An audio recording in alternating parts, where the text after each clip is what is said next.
Hello and welcome everyone to the latest deep dive webinar, Challenges and Best Practices of Designing Networks, Indoor Networks for Shopping Malls. We are very excited to be presenting this webinar today where we will take our advanced research findings and apply them to real-life case studies and venues to deliver practical and technical indoor wireless knowledge that you can apply. Our speaker today is Vladan Jevremovic, our research director here at iBwave. Vladan has 20 years of professional experience in the wireless telecom industry and 13 years of direct in-building experience. At iBwave, he is the principal architect of RF propagation and optimization algorithms applied in our in-building design and planning tools. And he also develops technical courses offered through the certification program. Vladan holds a PhD from the University of Colorado at Boulder. In just a few minutes, Vladan will go through the technical details of the presentation. But before we begin, I just have a few short housekeeping items to mention.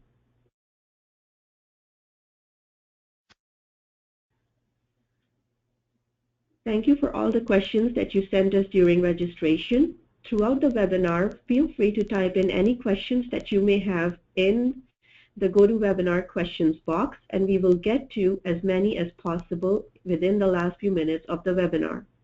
We are recording the webinar, and the slides as well as the recording will be emailed to you shortly after the webinar within the next few days. For those of you who may have audio difficulties, we will try to speak as loudly and clearly as possible, but please make sure that your audio settings on your computer and your phones are working correctly.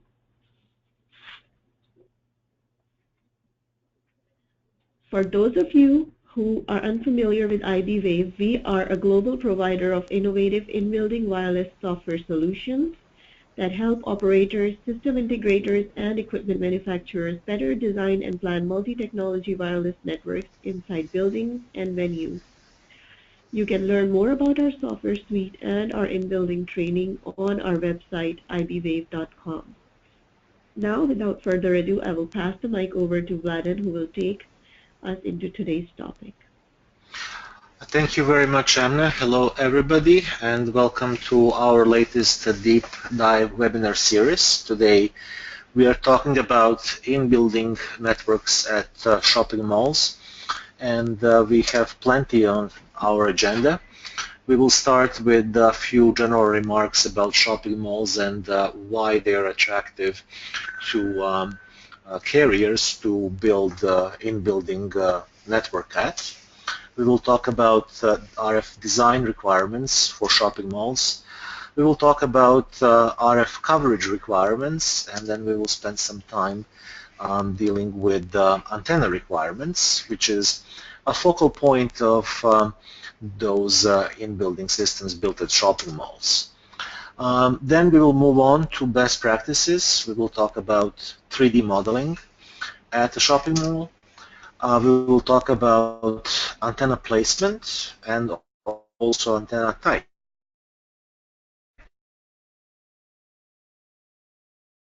That are typically used types of networks. Capacity dimensions is a topic that we have details in a few of our past webinars, namely for subway and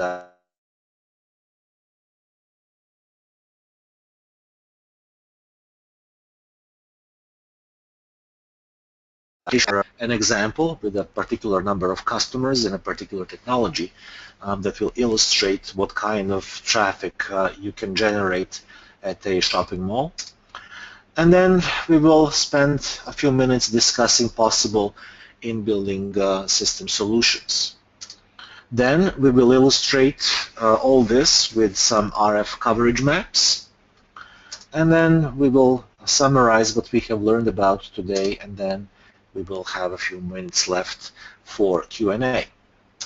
So let's get started. Shopping malls, what are they? They are typically located in suburbs, and they're typically covered structures, and inside each of those there are plenty of small shops that are connected by a common area, common walkway. And then toward the edge of shopping mall we have large stores, departments that are really called anchor stores. And the entrance to individual shops is individual small shops is from the central area of a shopping mall, whereas entrance to anchor stores can be either from the outside, from the parking lot, or from the inside of the mall. Why are they important? Well, they generate a lot of traffic, a lot of wireless traffic, and the reason why is that they became a de facto center of social life in suburbs, because most of them are located in suburbs. People come in for shopping but stay on for a variety of reasons. First of all, there is a food court, and oftentimes there is a movie cineplex in a shopping mall. Sometimes there is even a comedy club, and occasionally you will see a fitness center. And there are many more other non-retail businesses. So the average time where your shopper spends at the shopping mall now tends to move more and more toward non-shopping time, toward non-shopping hours. So because people spend time there a lot, and because they feel comfortable, much better there than at, let's say, Subway or at stadiums, they tend to spend more time on the phone, either browsing the internet or talking to the phone. And the carriers realize this is a potential revenue for them, and shopping mall managers, they basically view this as an opportunity to enhance the customer's shopping experience or quality of experience at the shopping mall. And understanding that bringing a good signal quality is essential to their satisfaction of shopping experience. So what would be design requirements? Here in this example, we are assuming that multiple wireless carriers would be placed on an in-building network at the shopping mall. And typically what you would see there is a requirement for at least two wireless commercial technologies, UMTS and LTE. Those two are worldwide, and one is 3G, the other one is 4G. And also almost all of those shopping malls, all of those buildings would require public safety to be included in the wireless network.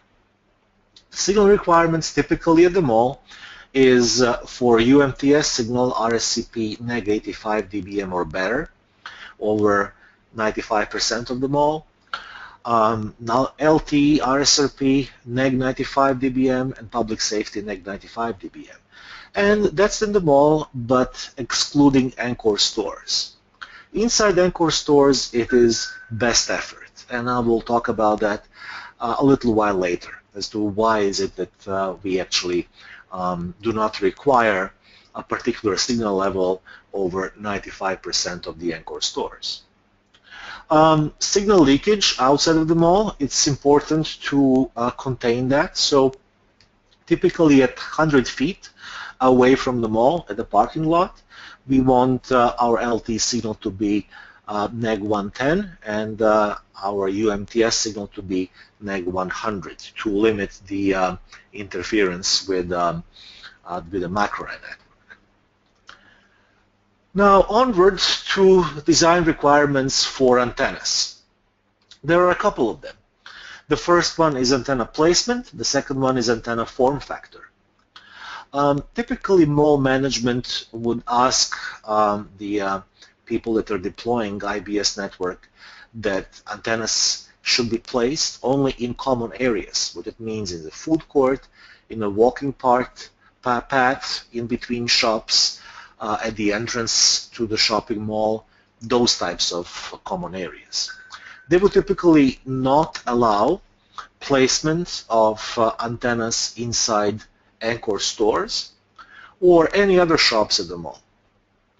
So why is that? Well, I'm not going to go into those details too much, but it is easier for the shopping mall management to deal with the equipment that is in common areas rather that is inside the shops. So that is the short reason why. Antenna form factor, they would prefer the antennas to be as small as possible and as flat as possible.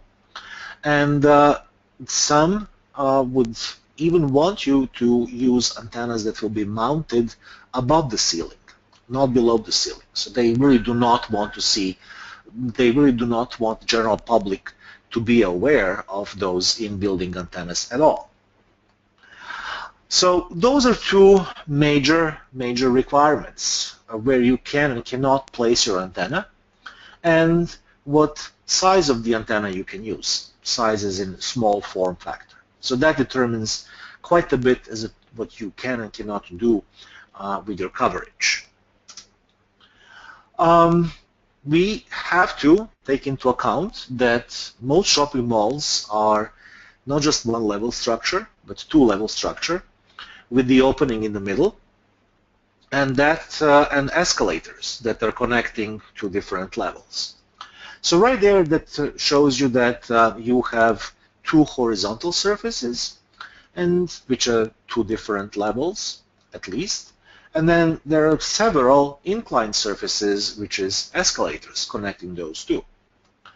And that is also the presence of the common area in the middle with the opening on the second floor. Well, what it really means is that wherever you are in a common area in between shops, you are most likely going to be in line of sight with at least one antenna and most likely many more. So that common area has quite a bit of line of sight. Inside stores, however, you may have non-line of sight as well and diffraction. So this is quite a heterogeneous RF environment and is also multi-level. So detailed 3D modeling is to your advantage. Just using Excel spreadsheet would not do. So not only that 3D modeling will give you better prediction accuracy, but it will give you a more detailed bill of materials. And to correctly estimate cable lengths helps quite a bit when the construction of in-building network starts. Now, as for antenna placement, we said it has to be a common area, and that actually, when you take into account that you really do want to have coverage at all the shops, that kind of forces your hand as to how you are going to deal with covering Encore stores, those big department stores. Namely, the best practice would be to put a directional antenna across the entrance into a department store, Encore store, and just blast the signal inside and hope to cover as much in there as you can, because you cannot otherwise put antenna inside those stores. So we see three different Encore stores, one on each end and one at the top. So we have three directional antennas pointing toward the entry to those stores from the inside of the mall. And that repeats on the other level as well. So what do we do with omnidirectional antennas? Well, we use omnidirectional antennas wherever we have ceiling to attach it to, which are these areas right here. And this is basically using to to fill in coverage holes throughout the mall. However, it may happen occasionally that there is no ceiling, and then that's when you go on and put your directional antenna to blast across. This is basically our food court. So we are blasting the signal across the food court because there is not enough ceiling there to provide shelter for our omnidirectional antenna. Now, what kind of antenna types do we want? Where I have listed here three different antennas. That doesn't mean that we are endorsing them. We're just giving you an example of something that has been popular in some malls that we have encountered. This is by no means the definite list of good antennas. They're just some antennas that we know that perform well in this surroundings. For the directional antenna, Anju Cellmax D25 with vertical plane beam width of 60 and horizontal beam width of 70 is a popular choice. And this is the one that you see right here, pointing across the common area to a department store and mounted on the side of the wall. As for the omnidirectional antennas, there are two popular choices depending on whether you want to mount flush against the ceiling or above the ceiling. Anju Cellmax is 025 with a vertical plane beam width of 40 is a popular choice for below the ceiling mount, and you can see it right here. If you need to use above the ceiling mount, then Galtronics pair M4773 with a vertical plane beam width of 105 is the popular choice. So you see these two are a bit different in the sense that one has vertical plane of beam width of 40, the other one is 105, quite a bit of a difference, but they are popular for different reasons. One goes well against the ceiling, low form factor, the other one is a good mount above the ceiling. So the next move is to look into capacity dimensioning, which is how many sectors do we need. First thing that we need to do is to define a user profile, which must include the type of applications that our customers are running in the mall, which means voice, email, data download, video streaming, etc. Call duration per user, which can be defined either in minutes and seconds or in milliear lengths. A good engineer would know how to convert one to another. And then the required data rate for each of those applications. There are some key assumptions that would be made, and whatever applications we list are to be used by every subscriber during busy hour, because we are dealing with an average user. An average user, may use all of them for an average duration of the time. Some subscribers may be denied service due to network congestion. Now, we need to explain what this really means. As you know, in data networks, there really is no service denial. What is happening is that there is going to be some delay in consecutive transmissions to the same user. And if that delay is longer than what we expect, then it is going to cause a fall in quality of experience, in quality of service for our subscriber. And when that happens, this is really equivalent to call blocking in the wireline, in the voice networks.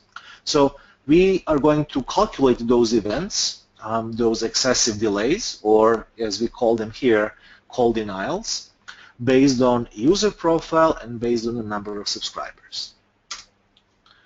And then the first thing is, how do we define a user profile?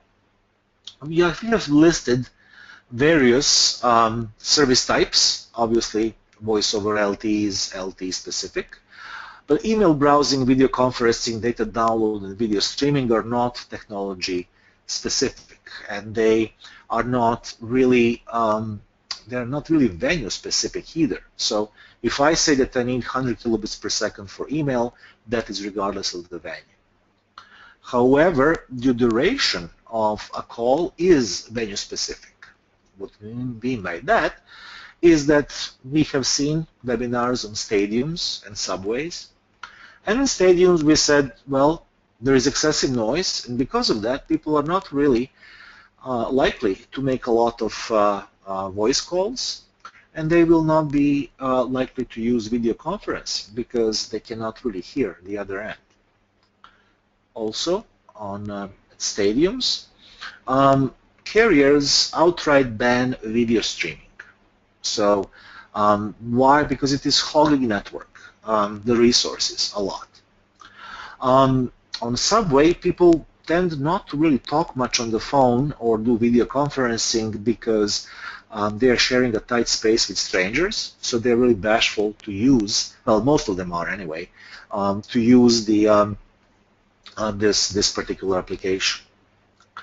So here what we have listed is durations in millierlings per user for those service types, and this is something that can be seen at the shopping mall.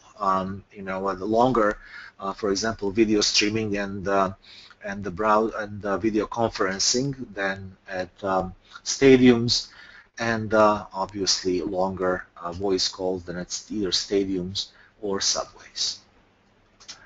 Now that we have defined that, what we also need to figure out is how many people are going to be using those applications in each technology and in each wireless service provider network. We made the assumption that 3 wireless service providers are going to be on that neutral host network. We have assumed certain penetration rates for each of them.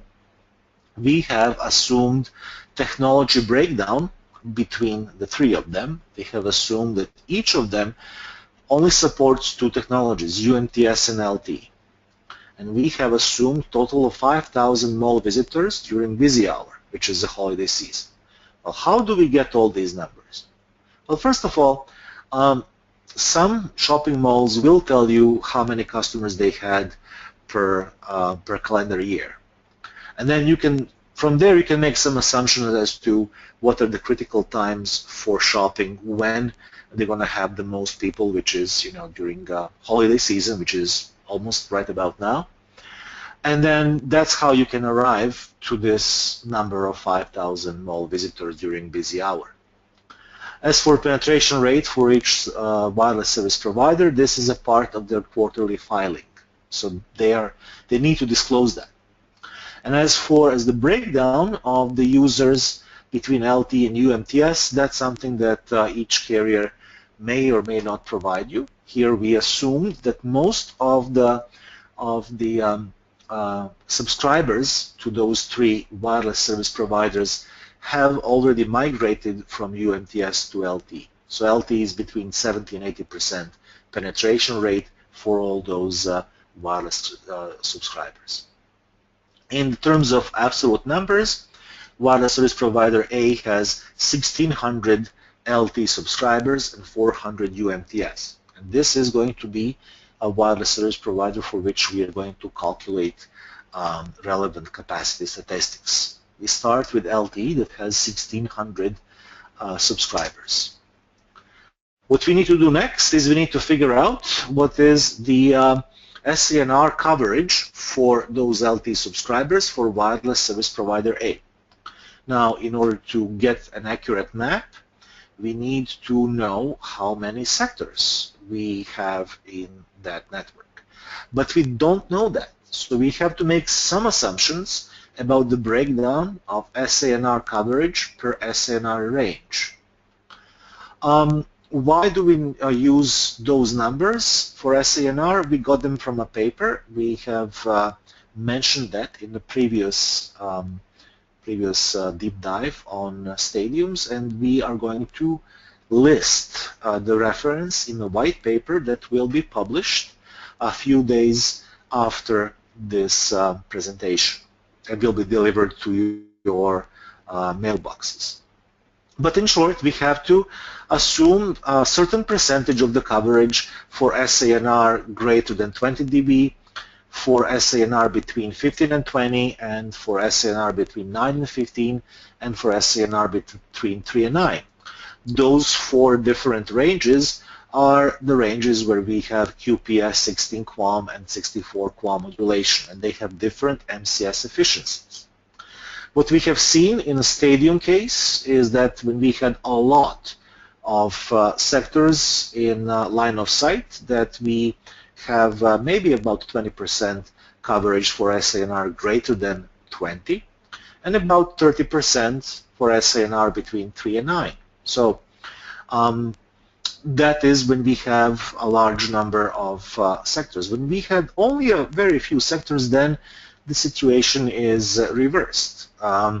SANR range of 20 and above may have 30 coverage, and then the one with the QPSK modulation maybe have only 20%. And we are going to assume just that. We are going to assume that we are not going to have very many sectors. Why? Well, because first of all, look, we only have to cover about 1,500, 1,600 subscribers, LT subscribers. And typically you can get 400 to 500 subscribers per sector. Also, we see that 30% is about good coverage percentage for the high SANR when there are fewer sectors. So that is a good first approximation of what is going on. Second approximation that we need to do is to estimate that excessive delay or call blocking per application type. Again, we have to guess.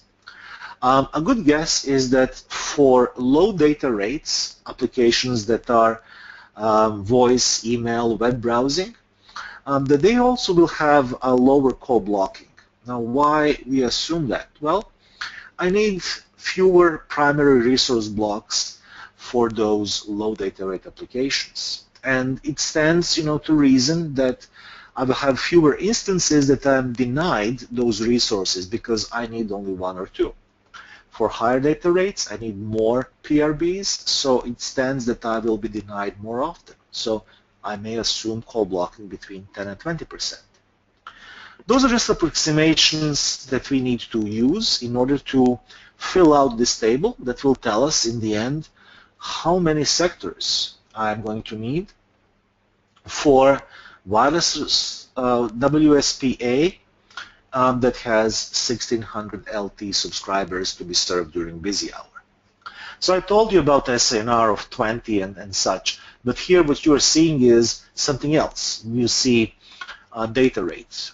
This is equivalent, this is 2x2 MIMO equivalent of SANR greater than 20 under the assumption that the RF channel is 10 megahertz wide. So this is equivalent with SANR table that you've just seen previously.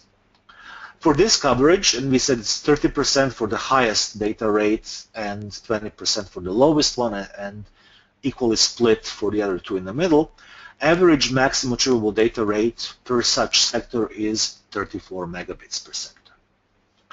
This is maximum achievable data rate. This is not average data rate. Now, when we start looking into the call blocking and other applications, as I said, between 1 and 10 for lower data rate applications, and this is what I do. I put 1% for voice over LTE, 3% for email, web browsing is 4%, and video conferencing is 8%. Then I put higher numbers for data download and video streaming, 10% for data download, 20% for video streaming. So now that I have done that, I have to make an assumption as to what is the acceptable delay between transmissions. And I'm making an assumption that each subscriber served will be addressed by base stations exactly once during a frame, a 10 millisecond frame. So it transmits 1 millisecond and then doesn't get anything for the other 9 milliseconds. So the silent assumption is that I'm really treating all of those users, even though they have different applications, the same way. Each gets, access to resources during the frame, LT frame. And then we make assumption about duty cycle, 40%, which is something that is reasonably common in the analysis, and it has to be assumed because this is how we build our SANR map based on the cell load, which is the same as duty cycle. And then we calculate for those 1,600 LT subscribers. The total data throughput at the mall is almost 135 megabits per second, which means that we really need 4 sectors to support that 135 megabits per second. So we need 4 sectors for 1,600 LT subscribers. That means 400 LT subscribers per sector. Now that we know that we have to have 4 sectors and we have 15 antennas, the question is, how do we connect those antennas to a sector? Well, there is 2 ways. The first one is horizontal sectorization.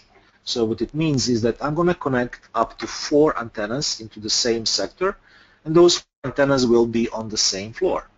So here I have connected these 4 antennas into a sector that I marked as yellow, then the next 4 into a sector that I marked dark blue, then another 3 antennas into the green sector, and another 4 into the red sector. So now you see the assumption is made that there is a good vertical isolation between those 2 levels. Because if there isn't, then it may happen that I'm going to have these second floor antennas interfere or overlap extensively with the first floor coverage, with the coverage of the first floor antennas. If that happens, then my SANR is not going to be very good. So this is the assumption. But this really doesn't always work when there is an open floor plan in the middle. This open floor plan actually may allow for quite a bit of interference between the 2 sectors. So let's see if this really works, horizontal sectorization in this case.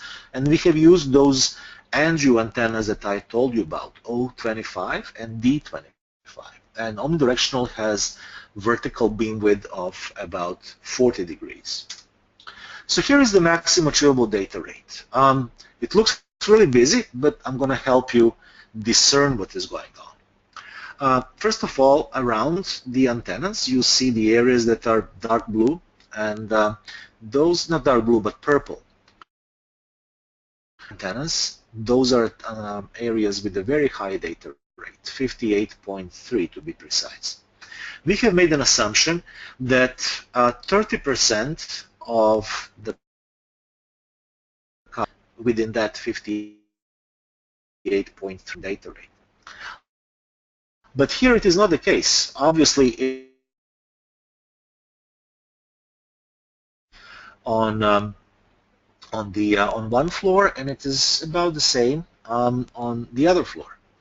So even when we look at the average Maxima Turbo data rate, it is on level 1 12.7, level 2 13.2. So not much going on there. Maximum data rate is 58.3, average data rate is 12.7, much lower than a maximum, and this is really low data rates for 2x2 MIMO, not very good.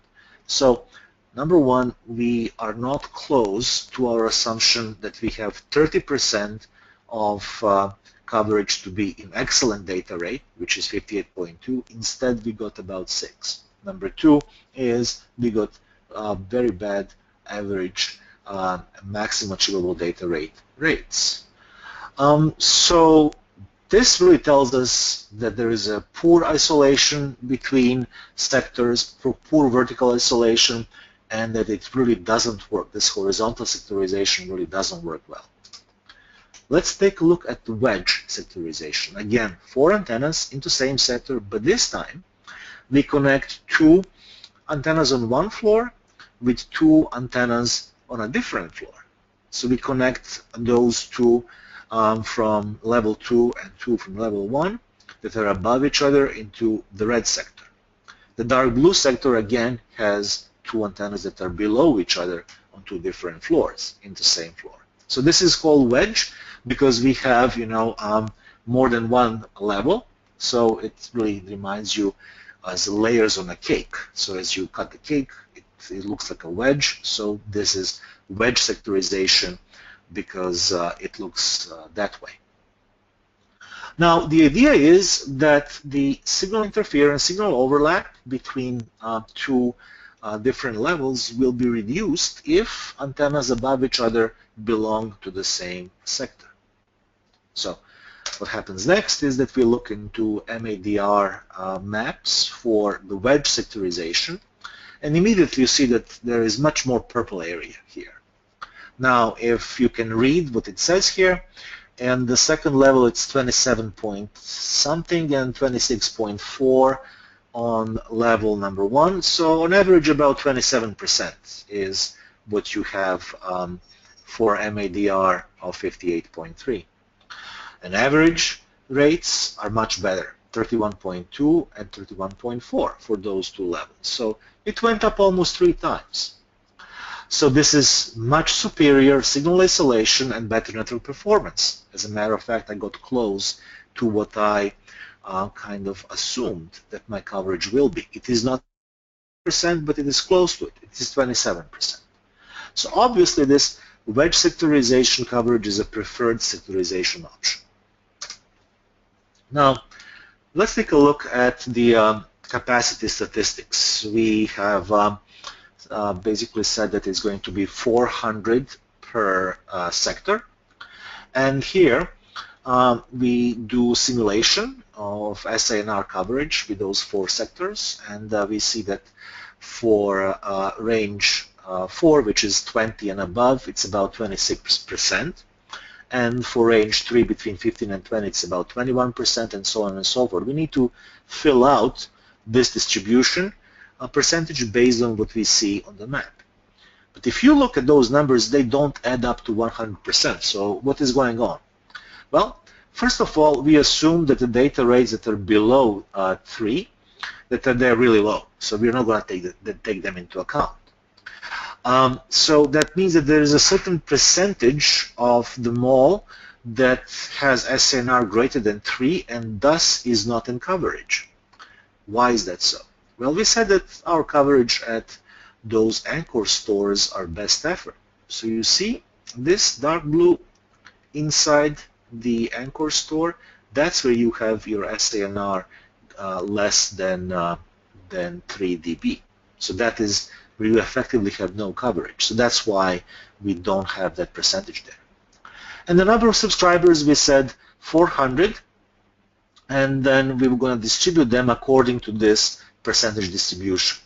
And then we calculate offer traffic in Erlangs by multiplying the number of subscribers in each range with the call duration that we have for voice over LTE, emails, browsing, video conferencing, etc. So that's how we fill out this matrix. And the total offer traffic is 177.7 Erlangs.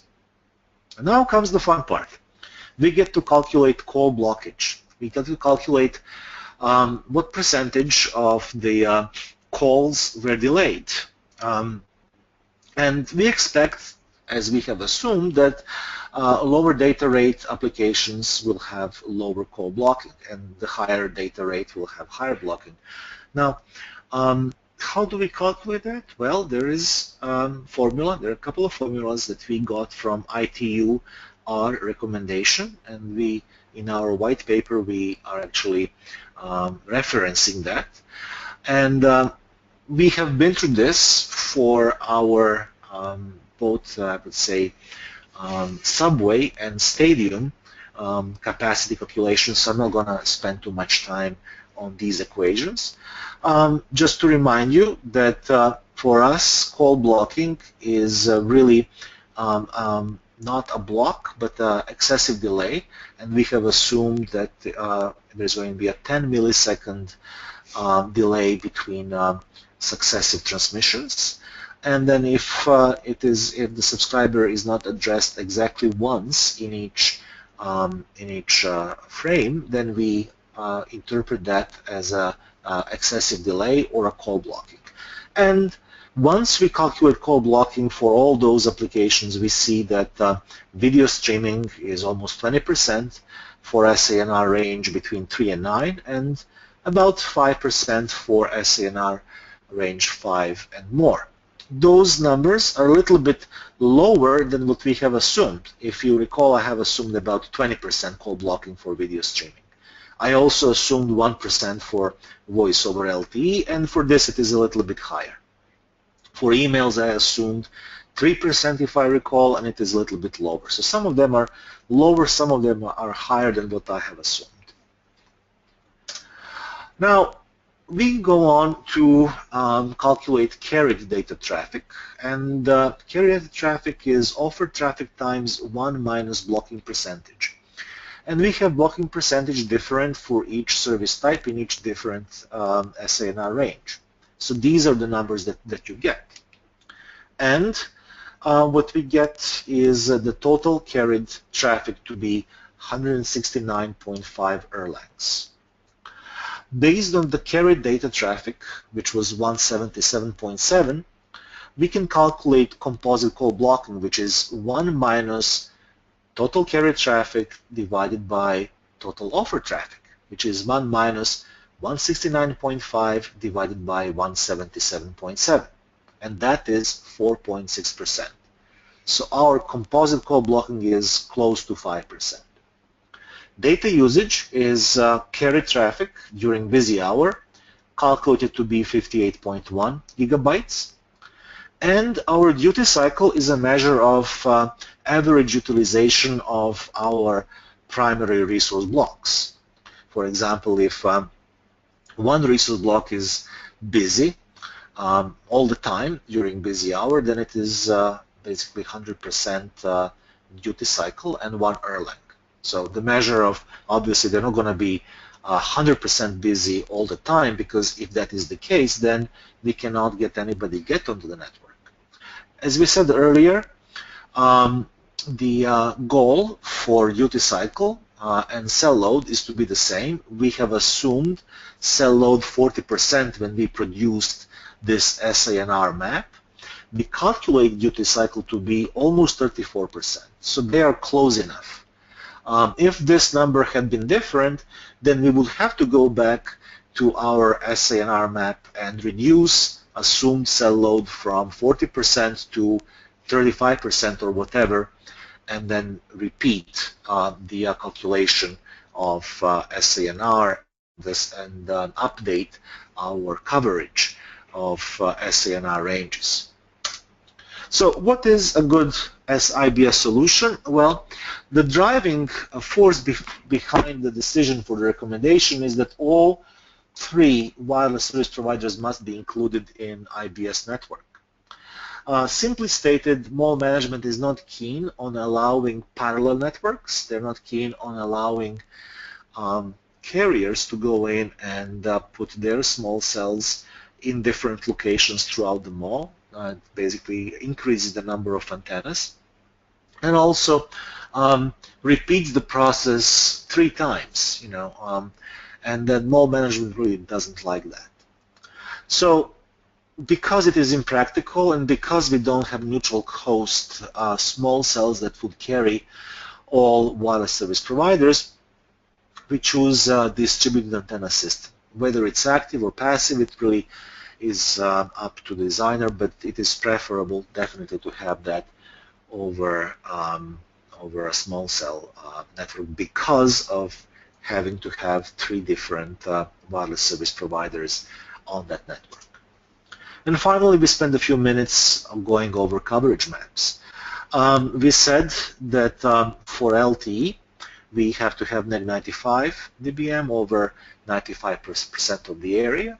If you can read this, it is on a lower level we have it at 94.9%. On the upper level we have it at 96.5%. So on average we have more than 95% for neg 95 or better. So that's LTE RSFP coverage illustration.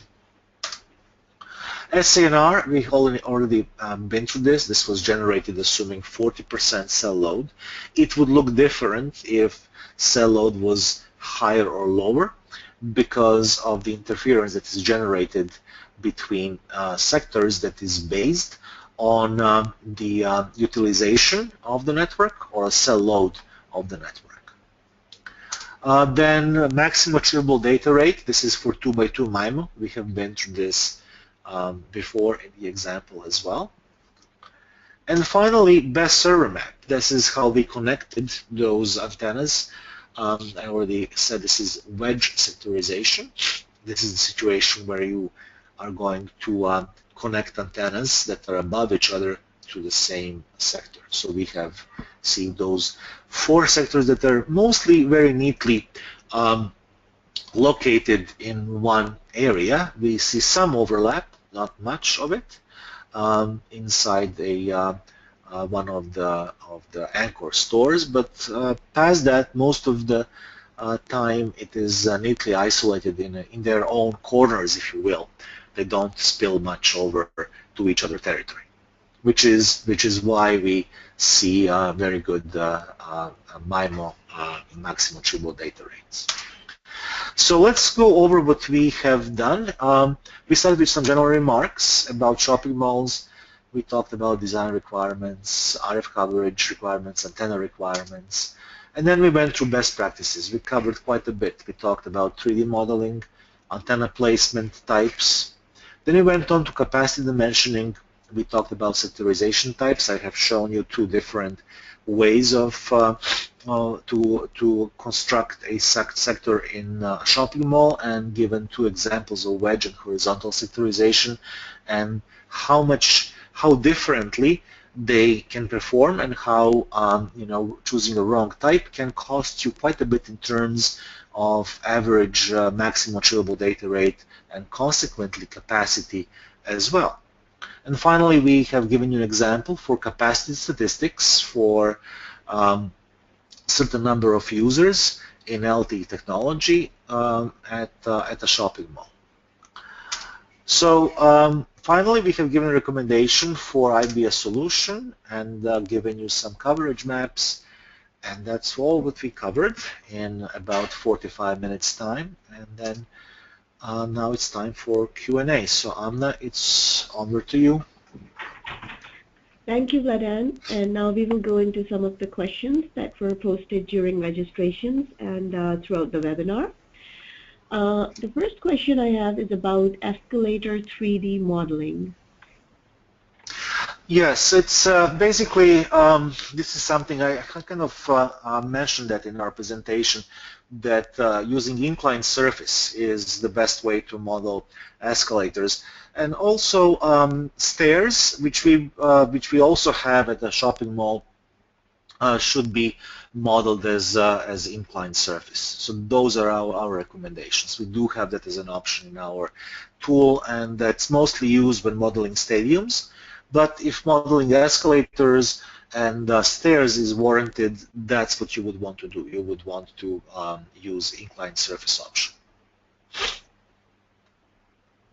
Thank you, Vladan. The second question I have is, how can you avoid sectorization leaking in shopping malls? Yes. Well, first of all, you need to pay attention to the choice of antennas. You would want to choose an antenna that has a limited vertical beam width. And sometimes, that is possible. For example, for omnidirectional antennas, we have found one that has a 40 degree beam width, but sometimes, you are forced to use something that has more than that. What you would want to is you would want to stack antennas that are on top of each other to the same sector, which is what I have just shown you as an example. And that way you are grouping them, into a kind of a wedge, which limits their exposure to the coverage of the neighboring sector in the common area, which is the area on the first floor that is otherwise open to signal from antennas on the second or even third floor.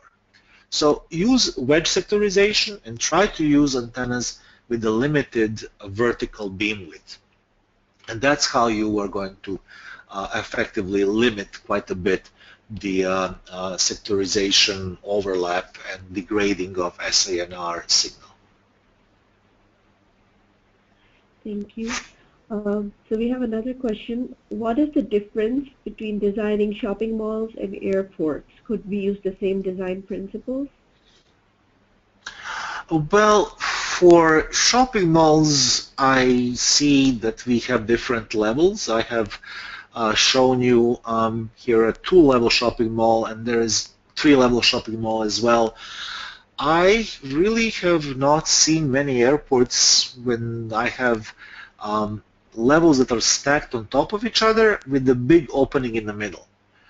So that is the biggest difference between shopping malls and airports that I can tell you about. The second thing is shopping malls typically they have a sunlight ceiling, which we have shown in the 3D modeling in one of our first slides. Other than that, typically the outer walls are solid. That means that the penetration of the signal comes from the top and is a bit limited otherwise because all other directions have to go through the outer walls that are usually out of concrete. At the airports, however, typically when you have concourses and you are facing the runways, they're all in glass. And that may be an older glass that doesn't have much of a penetration attenuation. And you may have a direct line of sight with one of those sectors that has been originally built in the vicinity to address capacity of the concourse through those windows. So that is the second difference. So keep that in mind if you want to adjust your shopping mall design to the airport design. Thank you, Manan.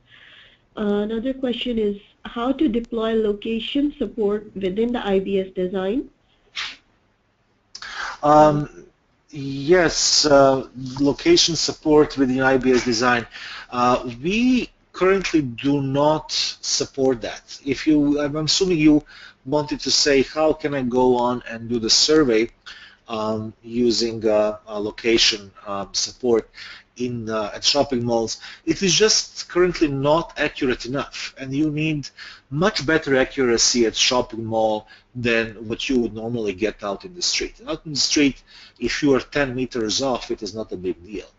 But inside the shopping mall, if you are 10 meters off, you're in front of the wrong store. So that is not good enough. And right now, the industry does not really have a unified solution to that, so we have not really implemented that in our tool. Thank you. Another question is, how can you accurately plan for cellular coverage before the building is completed?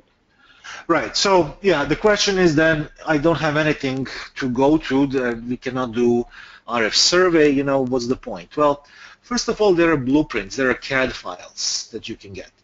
And once you get the CAD files, you have a pretty good idea what kind of RF environment you're going to have inside the store. So you can do some kind of a preliminary design.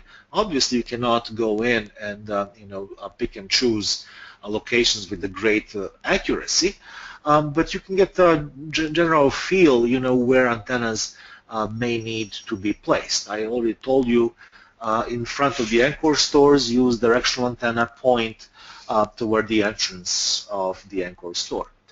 The second thing is, what do I do with my residual RF signal? Well, obviously you cannot measure it, it's not built, but what you can do is you can go and walk around the perimeter of the building and then collect the signal.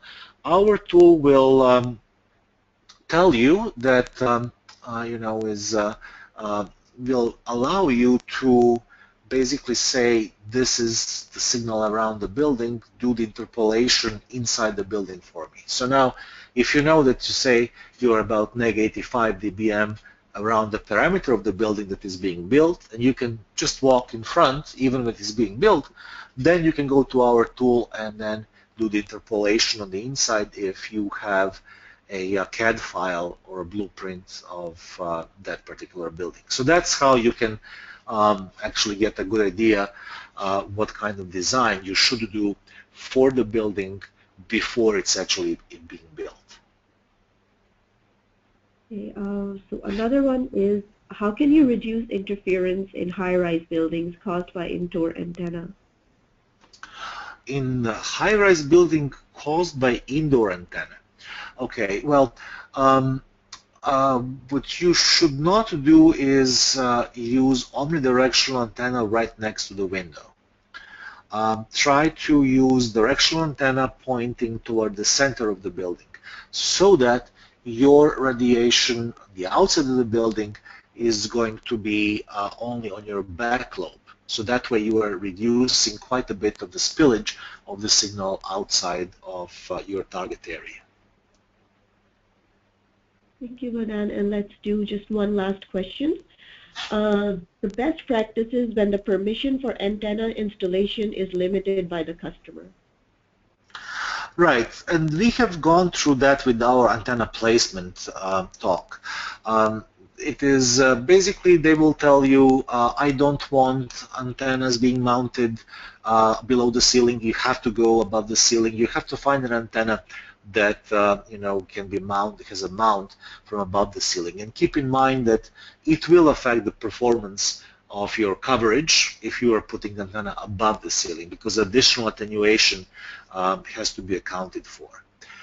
So that's number one. Number two is they tell you no antennas inside the stores. Okay, so then you basically have to use directional antennas to cover those anchor store with the understanding that there is only so much that you can do to cover that from the outside. Small shops are a different story because they are small. From the entrance to the back of the room there may be 15 meters, maybe less, so that's not that much and can be covered by antennas in the common area. So that's basically your strategy. We have gone through this quite a bit, as a matter of fact, in this presentation. Thank you, Ladan, and we're almost out of time, so I would like to thank everyone for attending today's session. And just a reminder that we will be sending out the slides and recording of the webinar shortly afterwards, as well as the white paper that is associated with this presentation. If you have further questions, feel free to send them our way. We also have a LinkedIn group, iBwave in Building Community. We encourage you to join it, and let's continue the discussion there. Thank you very much, and I wish you all a good day.